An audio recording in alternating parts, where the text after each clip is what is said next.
Assalamualaikum warahmatullahi wabarakatuh. Alhamdulillahilladzi arsala rasulahu bil huda wa dinil haqq liyudhhirahu 'ala dini kullihi wa kafa billahi shahida. Asyhadu an la ilaha illallah wahdahu la syarika lah wa asyhadu anna Muhammadan 'abduhu wa rasuluhu la nabiyya ba'da. Allahumma salli wa sallim wa barik ala nabiyyina Muhammadin wa ala alihi wa sahbihi ajma'in. Ya ayyuhalladzina amanu taqullaha haqqa tuqatih wa la tamutunna illa wa antum muslimun, amma ba'd. Para alim ulama, para ustaz, para sesepuh yang senantiasa saya hormati, bapak-bapak dan ibu-ibu jamaah Masjid Al-Ikhlas yang dirahmati Allah Subhanahu wa taala. Alhamdulillah, pada pagi hari ini atas karunia Allah, atas nikmat dari Allah Subhanahu wa taala, kita bisa sampai ke tempat ini. Di salah satu rumah Allah kita memakmurkannya, dan kita bersama-sama duduk di dalam majelis ilmu sebagai bentuk upaya dan usaha kita dalam mewaspadai tipu daya syaitan. Sesungguhnya syaitan tidak akan pernah berhenti menggoda, menipu dan menjebak kita dengan target agar kita ini celaka. Dan mereka lakukan itu sepanjang hidup kita. Mereka mencari kesempatan, mencari luang atau mencari celah yang bisa dimasuki. Karena pada hakikatnya sebagaimana yang Allah nyatakan di dalam surat An-Nas, ada yang bernama Al-Khannas. Al-Khannas itu adalah syaitan yang menyelinap ke dalam hati manusia. Dia akan menunggu lengahnya kita, lalu dia akan menggoda. Dan menunggunya dia 24 jam dalam sehari, 7 hari dalam sepekan. Dengan kata lain, sepanjang kehidupan kita, dia akan selalu mengintai kita. Maka Bapak Ibu jamaah sekalian, jika musuh ini yang mengintai kita setiap saat, maka idealnya kita pun waspadanya setiap saat.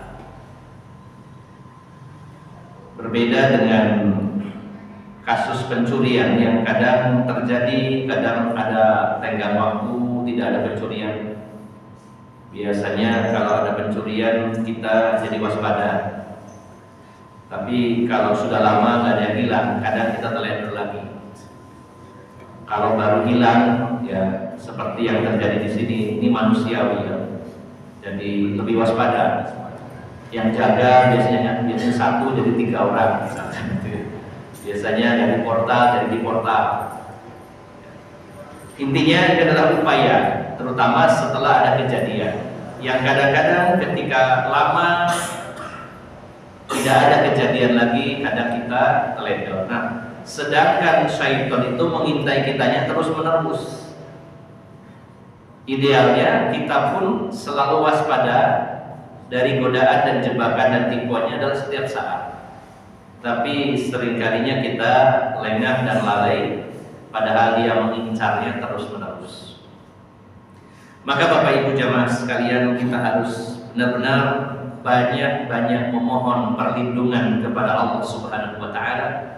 Karena berbagai macam kelemahan kita, maka yang bisa menolong kita, melindungi kita adalah pencipta mereka, yaitu Allah Subhanahu wa taala.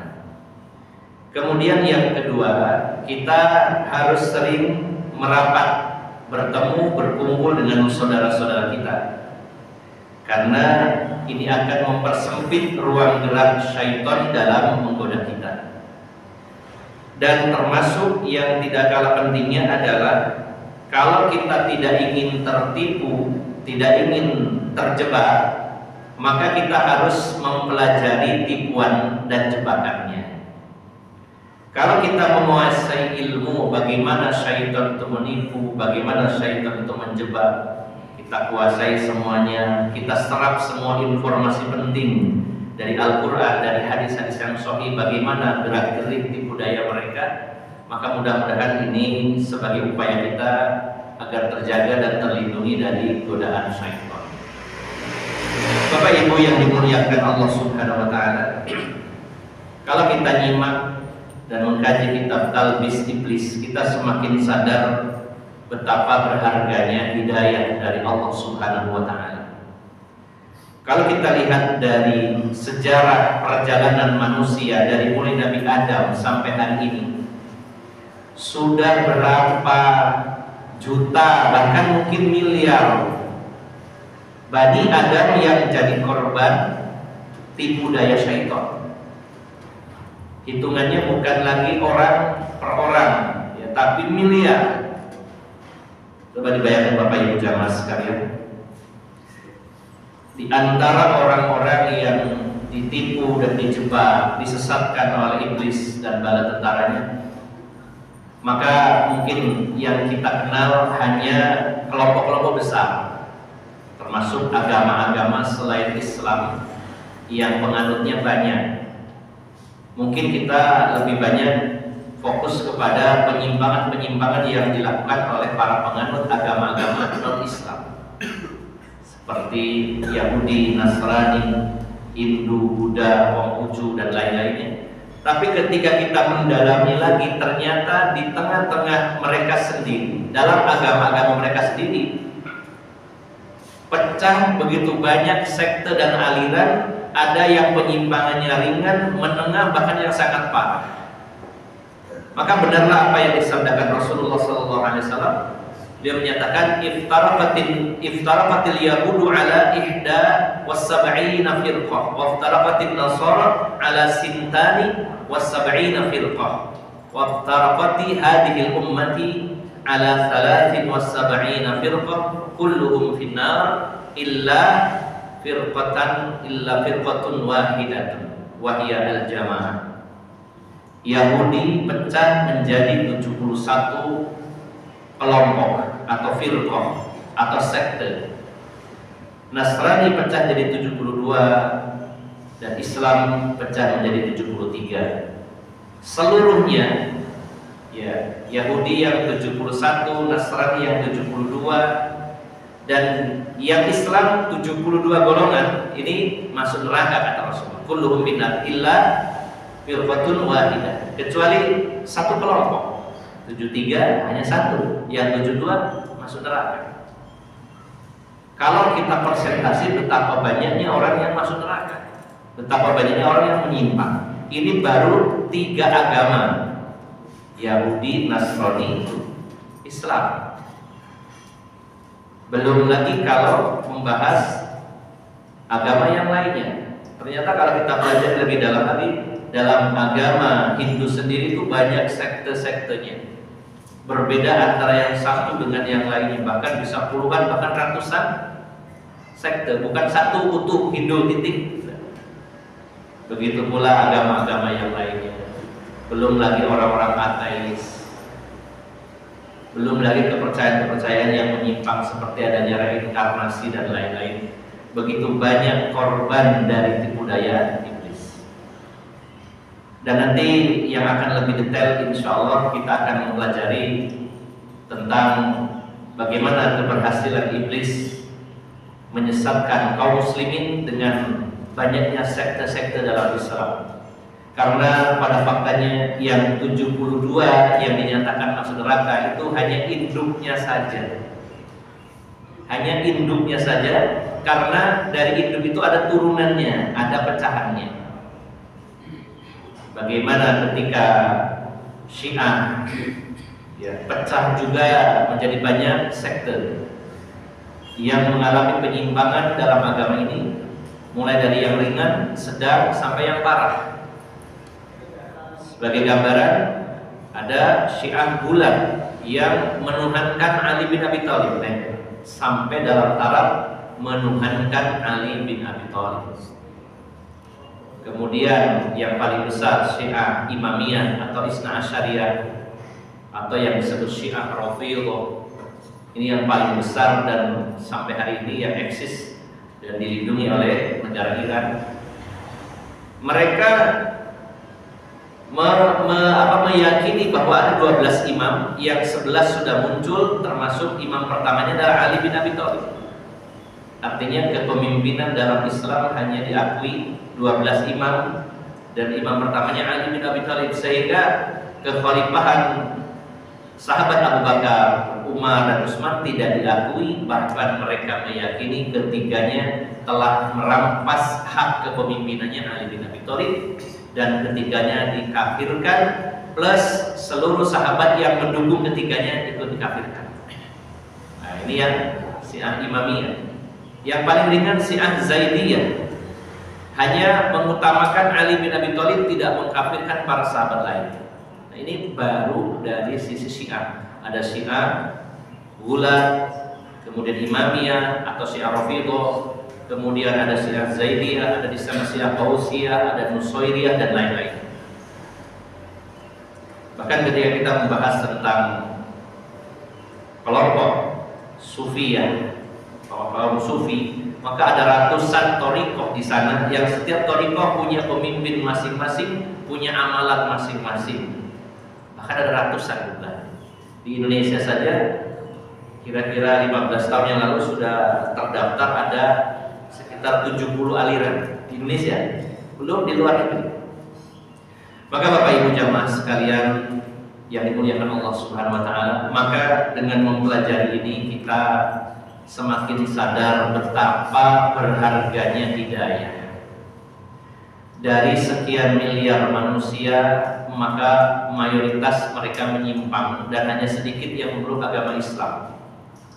Walaupun secara signifikan pada hari ini pertumbuhan pemeluk agama Islam semakin pesat, namun secara umum kalau di sensus dunia, maka paling banyak pemeluk agama ini adalah agama Nasrani. Dan mudah-mudahan sebentar lagi disusul dengan kaum muslimin Islam yang terbesar.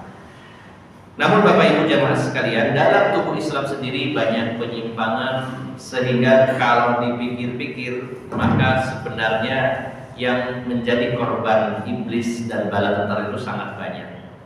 Dari kalangan agama-agama selain Islam, dari tubuh Islam sendiri, aliran-aliran menyimpang begitu banyak. Jika kita termasuk orang yang diselamatkan oleh Allah, satu golongan yang mengikuti ajaran Rasulullah Muhammad SAW, maka ini sebuah anugerah yang sangat besar. Bagaimana kita tidak mengupayakannya untuk mendapatkan hidayah, dan bagaimana kita tidak menjaganya ketika kita diberi hidayah oleh Allah Subhanahu wa taala. Mahal Bapak Ibu jamaah sekalian, ketika saya dan jenengan hingga detik ini setia mengikuti agama yang diajarkan oleh Rasulullah, yang diamalkan oleh Rasulullah SAW. Maka mudah-mudahan Allah selalu menjaga agar kita senantiasa istiqomah di atas jalan Rasulullah Muhammad SAW hingga ajal mendatangi kita semuanya. Bapak Ibu jamaah sekalian yang dimuliakan Allah Subhanahu wa taala, untuk talbis iblis kepada beberapa aliran agama dan beberapa kelompok keyakinan, saya ambil poin-poin pentingnya saja, dan nanti insya Allah akan lebih detail terkait penyimpangan-penyimpangan yang ada dalam tubuh Islam yang sebenarnya mendominasi isi kitab talbis iblis. Karena selain sekte-sekte menyimpang dari Islam, juga termasuk talbis iblis kepada orang-orang yang secara akidah lurus, tapi ada talbis iblis dalam masalah ibadah, dalam masalah fikihnya, dalam masalah akhlaknya. Ini juga banyak korban-korban dari talbis iblis. Pada pertemuan yang lalu kita sudah membahas tentang korban dari tipu daya iblis, yaitu ahlul jahiliyah. Mereka diantaranya adalah orang-orang musyrikin Mekah. yang sebenarnya dulunya mereka mengikuti ajaran agama Nabi Ibrahim dan Nabi Ismail alaihissalam sebagai nenek moyang bangsa Arab. Tapi di tengah-tengah perjalanan sebelum diutusnya Rasulullah banyak sekali penyimpangan-penyimpangan, terutama dalam masalah akidah. Mereka meyakini ada 7 Tuhan di alam semesta ini, yang 1 di langit, yang 6 ada di bumi. Lalu mereka ketika mereka memintanya sebenarnya kepada yang 1 yang di langit, tetapi melalui perantaraan yang 6 yang di bumi. Ketika mereka sakit, mereka minta kesembuhan kepada yang di langit, tapi melalui perantaraan yang 6 yang di bumi, yang diwujudkan dalam bentuk berhala-berhala. Ini yang mendominasi keyakinan orang-orang di Mekah. Walaupun di beberapa kabilah-kabilah lainnya ada tambahan-tambahan berhala-berhala yang lainnya. Maka Bapak Ibu jamaah sekalian yang dimuliakan Allah Subhanahu wa taala, mereka bukan orang yang tidak mengenal Allah. Mereka mengenal tapi menyekutukan Allah Subhanahu wa taala. Dan ini kita sudah membahasnya. Kemudian Bapak Ibu jamaah sekalian, berikutnya adalah zikru talbisi iblisi ala jahidin nubuwah, yaitu tentang talbis iblis kepada orang-orang yang menolak kenabian, tidak percaya adanya nabi yang diutus. Qala al-musannif, berkata penulis, qad labasa iblisu 'alal barahimati wal hindus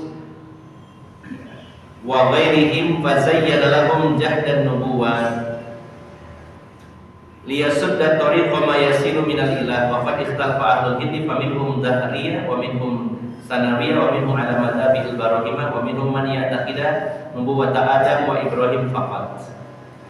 Di sini dijelaskan oleh penulis bahwasanya iblis telah berhasil menipu, menjebak dan menyesatkan kelompok-kelompok barahimah. Barahimah ini kalau dalam bahasa kita barahim artinya Brahma, ya. Salah satu kelompok dari agama Hindu, dari Hindu Brahma. Dalam ajaran Hindu Brahma ini adalah Hindu yang paling tinggi levelnya. Nah, di sana juga ada yang menyembah dewa lain, yaitu dewa Siwa. Karena dalam ajaran Hindu ada Brahma, Wisnu dan Siwa. Nah, Brahma ini yang mencipta atau yang merawat? Dianggapnya yang mencipta, Wisnu yang merawat, Siwa yang merusak. Jadi wong telu itu, apa dewa? Ketiga, yang satunya menciptakan, yang satunya merawat, yang satunya merusak. Dan masing-masing memiliki pengikut yang memuja mereka. Maka penulis di sini menjelaskan di antara keberhasilan iblis adalah kepada kaum Brahma dari Hindu dan yang selain mereka. Ya, jadi artinya bukan hanya kelompok Brahma saja, tapi selain mereka ada beberapa ajaran agama atau keyakinan-keyakinan masalah akidah di mana syaitan menghiasi mereka dengan cara mereka menolak kenabian. Dan sebenarnya mereka pun berbeda pendapat. Ada yang menolak total bahwa nabi itu tidak ada, kenabian itu tidak ada. Dan sebagian dari mereka yang meyakini bahwa nabi itu cuma 2, Nabi Adam sama Nabi Ibrahim. Jadi Bapak Ibu jamaah sekalian, ternyata beda-beda. Ada yang menolak total tentang nubuwah, nabi itu nggak ada. Ada juga yang menerima bahwa nabi itu cuma 2, Nabi Adam sama Nabi Ibrahim. Sedangkan dalam agama kita termasuk rukun iman yang ketiga, yang keempat ya. Rukun iman yang keempat adalah percaya adanya rasul-rasul yang diutus oleh Allah Subhanahu wa taala. Maka Bapak Ibu jamaah sekalian yang dimuliakan Allah Subhanahu wa taala, penulis mengatakan sebagaimana mengutip dari tulisannya Syekh Abu Muhammad An-Naubahti dalam kitab Al-Ara' wa Diyanah. Al-Ara' wa Diyanah. Kitab Al-Ara' adalah pendapat-pendapat diyanat dan agama-agama. Penulis sendiri mengutip dari kitab tersebut ya, hasil penelitian dari Syekh Abu Muhammad An-Nawawi dalam kitab Al-Araf wa Diyanah tentang keyakinan-keyakinan, pendapat-pendapat dan agama-agama yang ada di muka bumi ini. Beliau mengatakan anna qauman minal hindi minal barahimati. Sesungguhnya ada satu kelompok kaum dari Hindu. Hindi ini juga diartikan India ya, karena mayoritas pemeluk agama Hindu ada di India. Sebenarnya kata al-Hindu ini dalam bahasa Arab artinya adalah India, tapi juga termasuk di dalamnya adalah Hindu sendiri ya, karena mayoritas pemeluk agama Hindu ada di India. Kaum dari Hindustan ya, dari India, minal barahimah, dari penganut ajaran Brahma, asbatul khaliq, mereka sebenarnya menetapkan adanya sang pencipta, war rusul, dan juga rasul-rasul, wal jannata wan nar, mereka juga percaya adanya surga dan neraka. Percaya adanya surga dan neraka walaupun dalam istilah lain mungkin ya. Sering mereka menamakannya nirwana atau apa ya, surga itu nirwana. Di Sidoarjo juga ada itu nirwana, kahuripan nirwana, perumahan tapi mereka mempercayai, menetapkan adanya sang pencipta, adanya utusan-utusan, ada surga dan neraka. Wa za'amu anna rasulahum malakun atahum fi suratil bashar min ghairi kitab. Aneh-aneh keyakinan mereka itu. Mereka meyakini bahwa rasul-rasul mereka itu adalah malaikat yang datang kepada mereka dalam wujud manusia tanpa membawa kitab. Ini salah satu akidahnya kaum Brahma. Mereka meyakini adanya pencipta, adanya rasul-rasul, surga dan neraka, tapi mereka meyakini rasul itu adalah malaikat yang berwujud manusia. Lahu arba'atu aydin wasna asyara ra'san, dan malaikat yang berwujud manusia yang diutus ke bumi ini, mereka berwujud manusia tapi memiliki 4 tangan. 4 tangan, kemudian 12 kepala. Kepalanya 12 bingung. Tangannya 4, kepalanya ada 12. Ada roksul insan, ada yang kepalanya kepala manusia, waroksul asad, ada kepalanya singa, waroksul farsin, ada kepalanya kuda, waroksul fil, kepalanya gajah, waroksul khinzir, kepalanya babi dan lain-lainnya dari kepala-kepala binatang-binatang. Wa annahu amarahum bi ta'dhimin nar, mereka memerintahkan untuk mengagungkan api, campur aduk ya. Wa nahahum 'anil qatli wad dhabaih, mereka melarang untuk membunuh dan menyembelih binatang ternak, enggak boleh. Wa nahahum 'anil kadzib, dan mereka melarang berdusta ya. Wa syurbil khamri, dan melarang minum-minuman keras. Wa abaha lahum zina, tapi membolehkan zina. Wa amarahum an ya'budu al-baqarah, dan mereka memerintahkan untuk menyembah sapi. Nah, ini di antaranya. Jadi akidahnya kompleks sekali. Mungkin kita hanya mempelajari sekilas. Karena tidak tertarik, terus nggak usah dibahas. Ada kita ya, seperti itu. Terus kita nggak mungkin memilih agama Hindu, sudah milih Islam, terus nggak tertarik. Nah, maka sebagai ulama mempelajarinya dalam arti ingin mengetahui sejauh mana akidah mereka dan penyimpangannya. Yang paling banyak dipelajari oleh kaum muslimin, terutama oleh tokoh-tokoh agama, lebih dominannya mempelajari Yahudi dan Nasrani, tapi mempelajari tentang Hindu, Buddha, Konghucu dan lainnya hanya sepintas saja. Seolah-olah kita sudah menyimpulkan, terus nggak usah dieloi, nggak usah dipelajari gitu.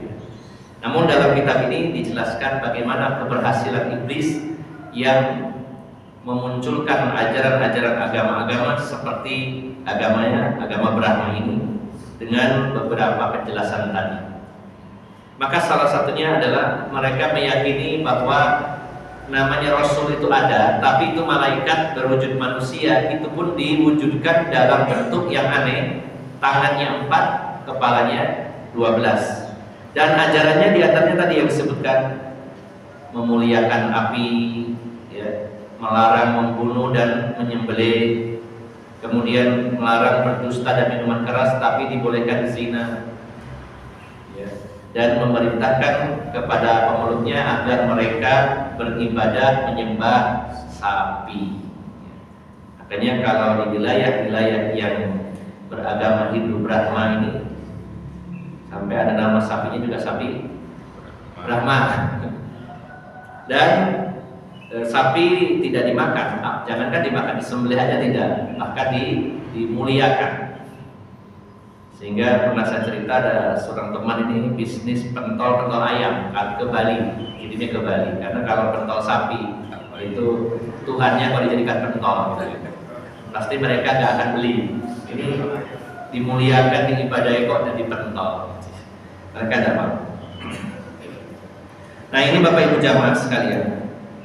Kemudian di antara mereka pun tidak semuanya menerima adanya kenabian. Tadi judulnya adalah mereka menolak kenabian. Mereka menolak kenabian. Di antara salah satu alasannya dari sekian banyak alasan adalah menurut mereka bahwa nabi itu harusnya malaikat bukan manusia. Ini ternyata juga mirip dengan keyakinan orang-orang musyrikin di Mekah. Ketika mereka mengatakan ma lihadzal rasul ya'kulut ta'am wa yamshi fil aswaq. Apakah ini yang dinamakan rasul, dia berjalan-jalan di pasar dan dia makan seperti kita? Ini yang mengatakan demikian adalah orang-orang musyrikin Mekah. Senada dengan sebagian dari kaum Brahma ini yang tidak meyakini adanya nabi dan rasul. Atau ada sebagian lagi meyakini bahwa rasul itu harus dari kalangan malaikat. Sebagian lagi ada yang hanya menerima kenabian itu Nabi Adam dan Nabi Ibrahim. Di antara mereka yang menolak kerasulan manusia, mereka harus mengatakan harusnya rasul itu adalah malaikat, sebagaimana juga keyakinan orang-orang musyrik di Mekah. Mereka mengatakan apa ini yang dinamakan rasul, dia berjalan di pasar dan juga makan seperti kita. Harusnya rasul itu kata mereka dari kalangan malaikat, bukan dari kalangan manusia. Terkait kalimat tersebut, rasul makan dan berjalan di pasar, maka sebagian ulama berpendapat bahwa Rasulullah itu ke pasar dalam rangka berdagang. Sebagian lagi berpendapat bahwa ketika Rasulullah diangkat menjadi Rasul di usia 40, beliau sudah tidak berdagang lagi. Beliau fokus berdakwah. Lalu dari mana Rasulullah menghidupi diri beliau dan keluarga beliau kalau tidak berdagang, tidak bekerja? Di antaranya dari harta ghanimah dan harta fai'ah. Kalau ghanimah, rampasan perang setelah terjadinya kontak senjata, dan Rasulullah mendapatkan 1/5-nya, 20%. Sedangkan harta fai'ah, tanpa kontak senjata musuh menyerah, ada ghanimah, ada rampasan perangnya, maka itu seluruhnya diserahkan Rasulullah untuk Allah dan Rasulnya. Terserah Rasulullah mengalokasikannya kemana. Dan itu jumlahnya tidak sedikit Bapak Ibu jamaah sekalian. Contoh dalam peristiwa perang Khaybar, maka Khaybar ini adalah wilayah yang sangat subur waktu itu, yang paling kaya di wilayah Jaziratul Arab waktu itu. Memiliki benteng, bukan hanya satu benteng, berlapis-lapis. Di mana orang-orang Yahudi Khaybar ketika dalam peristiwa Khaybar itu menempatkan pasukan itu pada benteng tersendiri, menempatkan senjata pada benteng tersendiri. Gudang senjatanya ada khusus, ada bentengnya juga. Kemudian menyimpan cadangan makanan logistik di benteng tersendiri, dan juga menempatkan mengevakuasi para wanita dan anak-anak di benteng tersendiri. Jadi bentengnya berlapis-lapis. Yang paling depan benteng pasukan, kemudian ada benteng untuk senjata, penyimpanan senjata, kemudian juga ada logistik yang melimpah. Dan di sana ada lahan-lahan pertanian yang sangat luas dan subur. Maka ketika kaum muslimin mengalahkan Yahudi Khaybar, rampasan perangnya begitu banyak. Bukan hanya senjata, bukan hanya kendaraan berupa kuda, unta dan lain-lainnya, tapi juga makanan, termasuk juga lahan-lahan pertanian yang sangat luas, yang akhirnya dikelola orang-orang Yahudi, kemudian hasilnya dibagi dua. Harusnya milik kaum muslimin semuanya, tapi dibagi dua karena yang olah orang-orang Yahudi. Maka Rasulullah SAW menghidupi keluarga beliau dari hasil terutama dari ghanimah dan faid, ya, harta rampasan perang tanpa terjadinya kontak senjata. Ini dua pendapat yang mengatakan Rasulullah itu ke pasar. Yang pertama mengatakan berdagang, yang kedua tidak, tapi dalam rangka berdakwah. Karena Rasulullah setelah jadi Rasul tidak berdagang lagi. Ini namanya pandangan. Yang pasti dalam Al-Quran mereka mengatakan mali hadar Rasul ya'kulu ta'am wa yamshi fil aswaq. Apakah ini yang namanya Rasul, dia makan seperti kita dan berjalan-jalan di pasar?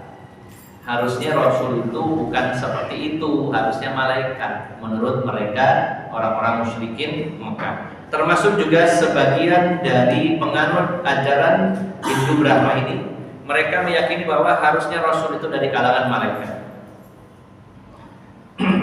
Maka Bapak Ibu jamaah sekalian yang dimuliakan Allah Subhanahu wa taala, dalam surat Yunus Allah mengatakan, Allah berfirman surat Yunus ayat 2, akana linnasi ajaban an auhayna ila rajulin minhum an andirin nas.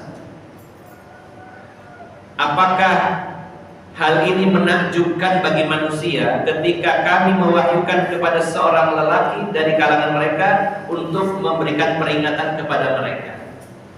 Sebenarnya apa sih kata Allah yang membuat kalian itu takjub, ya, membuat kalian merasa heran, kok bisa ini ada orang jadi Rasul? Padahal bagi Allah apa susahnya mewahyukan kepadanya, kemudian orang tersebut diangkat jadi Rasul, kemudian menyampaikan kepada manusia. Bagi Allah apa susahnya? Ya.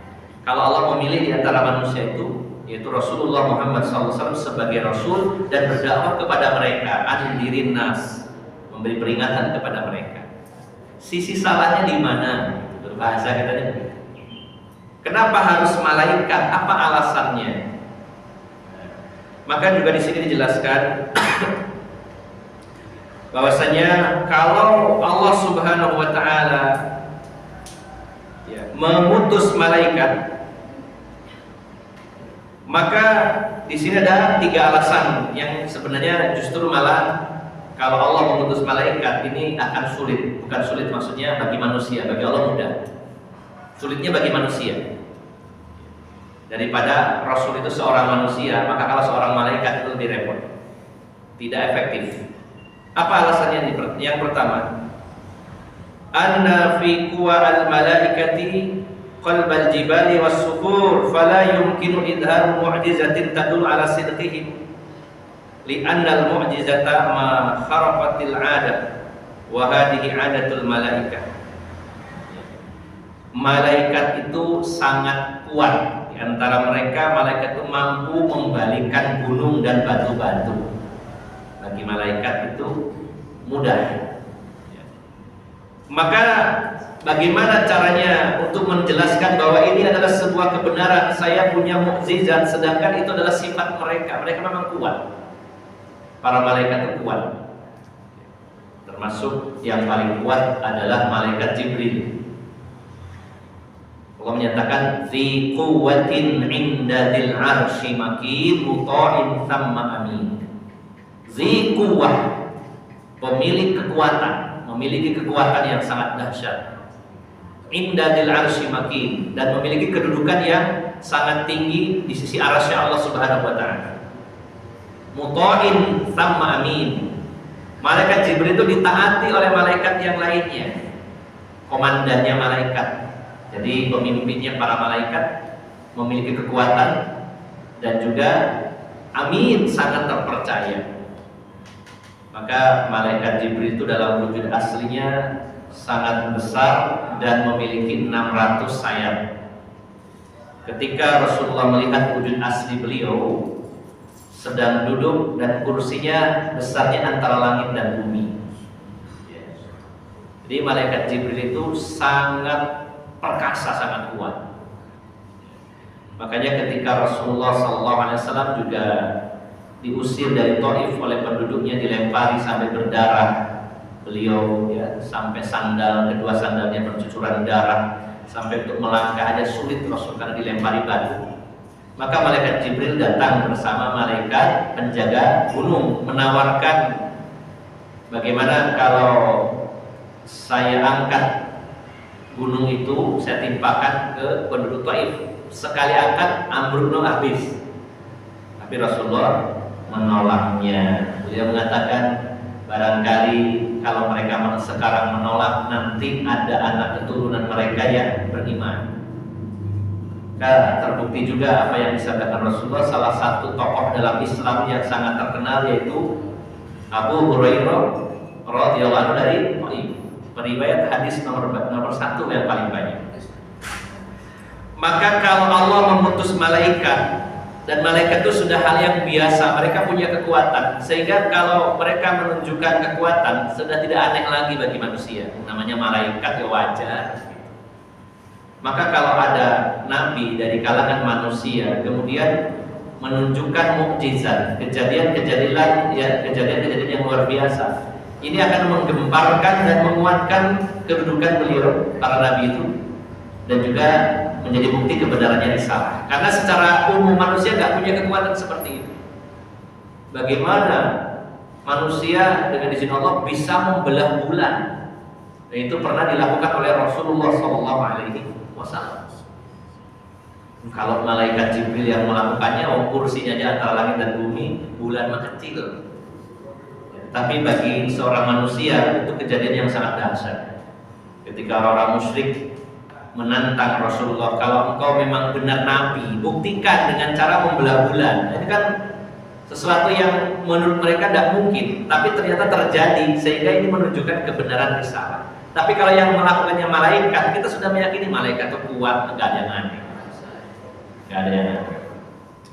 Kalau ada orang badannya tinggi besar, berotot sekali, ngangkat barbel yang berat, kita melihatnya biasa. Tapi kalau ada orang cungkring, ya, kurus, cilik, bisa ngangkat, kan aneh Pak ya. Apalagi ini kejadiannya luar biasa. Bulan terbelah, dan itu masih tidak percaya. Ini masih sihir, siapa yang nggak bisa sihir? Kata Rasulullah, baik, kalau memang kalian menuduh sihir, buktikan, nanti tanyakan kepada kafilah dagang yang nanti datang. Tanyakan, ya, apakah benar bulan itu terbelah? Kalau memang sihir, ya cuma di sini saja mata kalian yang dikelabui. Nanti tanya. Setelah kafilah dagang dari Syam datang sampai di Mekah, beberapa waktu kemudian langsung diinterogasi, ditanyai oleh penduduk Mekah yang musyrik. Mas, pernah gak ada kejadian di satu malam bulan purnama terus belah jadi dua? Oh iya, benar. Dari kami lihatnya dari Syam itu terbelah, satunya di gunung ini, satunya di gunung ini. Belahnya itu bukan jalan pulang, sigarnya jauh, berjauhan, sampai satu di gunung ini, satunya di gunung ini, berjauhan. Begitu tuh masih nggak percaya juga, susah ya. Dan itu dibuktikan oleh penelitiannya NASA Amerika pada hari ini. Hasil potret luar angkasa terhadap bulan, pihak NASA memastikan bahwa bulan pada suatu waktu dahulu pernah terbelah, karena ada bekas belahnya itu ada. Jadi real, benar-benar pecah Pak, jadi dua. Bisa lengket lagi, Allah dilem apa nggak tahu, rahasia Allah. Yang jelas bukan lem G. Bulan ya Pak. Nah, maka kalau kejadian-kejadian besar itu dilakukan oleh malaikat, justru orang menganggapnya hal biasa, nggak tertarik. Namanya juga malaikat. Secara keyakinan orang, malaikat itu hebat. Tapi kalau yang melakukannya seorang manusia, inilah menunjukkan, oh ini benar diutus oleh Allah. Dia nggak bisa melakukannya tanpa pertolongan Tuhannya. Berarti benar ada Tuhan itu dan mengutusnya. Ini baru satu mukjizat Rasulullah, dan mukjizat Rasulullah sangat banyak. Mukjizat terbesarnya Al-Quran, tapi selain Al-Quran mukjizatnya sangat banyak. Kemudian yang kedua, Bapak Ibu jamaah sekalian, alasannya kenapa Nabi itu harus dari manusia, bukan dari malaikat. Annal jinsa ilal jinsi amilu fasaha an yursila ilaihim min jinsi li alla yanfiru. Kalau sejenis ya, kalau dari jenis yang sama manusia dengan manusia, maka justru ini lebih baik ya, karena ketika diutus dari kalangan manusia agar mereka itu tidak lari ya, dan juga akalnya sama dengan akal manusia ya, tidak khusus ya malaikat. Kalau ada dari makhluk lain mungkin orang justru akan sulit menerimanya ya, dari makhluk yang berbeda dengan kita. Misalkan turun malaikat Jibril menyampaikan dakwah dengan sayapnya yang 600 dengan ukuran porsi yang besar, kita lihatnya saja mungkin bertiga. Bagaimana akan dengar ceramahnya, lihat wujudnya saja lari terbirit-birit, takut. Apalagi digambarkan malaikat-malaikat yang lain seperti malaikat Munkar dan Nakir, warnanya hitam dan biru. Dengan ketemu makhluk warna kulitnya hitam sekali sama biru gitu, aneh pastinya. Nah, justru kalau Nabi dan Rasulnya dari kalangan manusia seperti kita juga ya, wujudnya seperti kita, sebenarnya justru lebih mudah diterima harusnya. Tidak membuat manusia lari dengan keanehan-keanehannya. Kemudian yang ketiga, annahu laisa fi quwa al-bashari ru'yatil malak. Sesungguhnya manusia itu tidak mampu dan tidak kuat dalam pandangan manusia untuk melihat malaikat sebenarnya. Wa inna Allah ta'ala yuqawwi al-anbiya'a bima yarzuquhum min idrakil malaika. Sebenarnya yang diberi kemampuan melihat malaikat dalam wujud asli hanya para nabi, dan itu pengkhususan dari Allah. Diberi kemampuan, Allah berikan rezeki kepada mereka berupa kekuatan bisa melihat malaikat. Tetapi secara umum manusia lain tidak mampu melihatnya, nggak akan kuat, ya, nggak akan kuat melihat malaikat. Makanya walaupun malaikat Jibril menampakkan diri di hadapan Rasulullah dan para sahabat, tapi dalam wujud manusia, tetap kembali dalam wujud manusia. Seandainya itu dalam wujud malaikat, maka para sahabat tidak mampu melihatnya, ataupun seandainya melihatnya, maka tidak akan ya berani, ya, pasti serem. Maka Bapak Ibu jamaah sekalian, sudah benarlah apa yang Allah lakukan dengan mengutus para nabi dan rasul dalam wujud manusia yang bisa lebih dekat kepada manusia lainnya dan juga tidak terlalu aneh. Kemudian kalau memunculkan mukjizat juga akan sangat dahsyat, karena itu tidak mungkin dilakukan oleh manusia biasa. Nah, Bapak Ibu jamaah sekalian, ini sebagian kecil dari pembahasan tentang bantahan kepada kaum Brahma yang mana mereka menolak kenabian dan mereka sebagainya mengatakan nabi itu harusnya dari kalangan malaikat. Yang sudah kita jelaskan, justru kalau dari kalangan malaikat akan sangat sulit. Dari kalangan manusia saja tidak semua orang bisa menerimanya. Bagaimana kalau dari makhluk yang lainnya? Bapak Ibu jamaah sekalian yang dimuliakan Allah Subhanahu wa taala, ini diantara keberhasilan tipu daya iblis kepada manusia dengan melahirkan salah satu ajaran agama. Salah satunya adalah agama Hindu Brahma yang menolak kenabian secara keseluruhan, atau sebagainya menolak kenabian dan mengecualikan Nabi Adam dan Nabi Ibrahim, dan juga sebagiannya lagi meyakini bahwa nabi itu tidak ada dari kalangan manusia, adanya dari kalangan malaikat. Ini salah satu saja dari sekian korban iblis, dan masih banyak korban-korban yang lainnya. Bapak Ibu jamaah sekalian yang dimuliakan Allah Subhanahu wa taala, karena ada pesan dari Kiai Tamir, karena sebagian bapak-bapak dan ibu-ibu masih ada yang bekerja, jadi saya kurangi durasi kajian Selasa habis subuh ini lebih awal untuk selesai, memberi waktu kesempatan kepada teman-teman bapak-bapak ibu-ibu yang mungkin masih dinas atau harus bekerja. Sebelum berangkat kerja juga harus menyiapkan banyak hal, menyiapkan masakan untuk suami, yang suami mungkin mengurus atau membantu istrinya, mungkin yang punya cucu antar sekolah cucunya lah, yang punya ayam mau ngasih makan ayamnya dan lain-lainnya. Maka saya cukupkan sampai di sini. Mudah-mudahan sedikit yang disampaikan ini memberikan gambaran jelas betapa banyaknya korban dari tipu daya iblis dan betapa bersyukurnya kita kepada Allah jika kita termasuk orang-orang yang selamat dari tipu daya dan jebakan iblis, menjadi orang-orang yang berpijak di atas siratal mustaqim yang menghantarkan ke surganya Allah Subhanahu wa taala. Semoga Allah senantiasa menjaga, melindungi kita semuanya dari jebakan dan tipu daya iblis, dan semoga Allah selamatkan kita di dunia maupun di akhirat, dan tempat terakhir kita semoga adalah surganya Allah Subhanahu wa taala. Dari awal hingga akhir saya mohon maaf yang sebesar-besarnya. Aqulu qawli hadza wa astaghfirullah li wa lakum wa akhiru da'wana alhamdulillahi rabbil alamin.